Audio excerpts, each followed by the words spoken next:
Y poco personal que queda trabajando en este pequeño centro comercial dicen haber visto y haber escuchado una energía bastante negativa entre todos sus pasillos vibrantes, principalmente... ¡Ay! May kamay? ¿Qué fue eso, chamo? Napanga! Vibrante, principalmente... Oh! Ay, kitang-kita oh!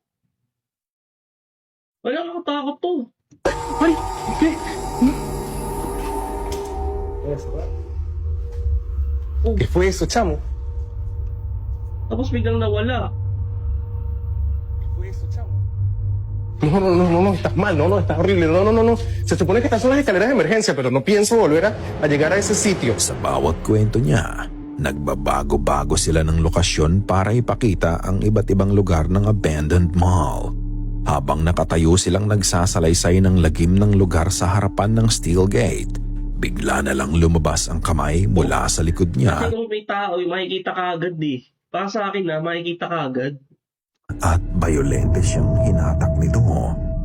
Sa paghatak ng kamay sa kanya, Oh, makikita mong wala namang tao sa likod niya.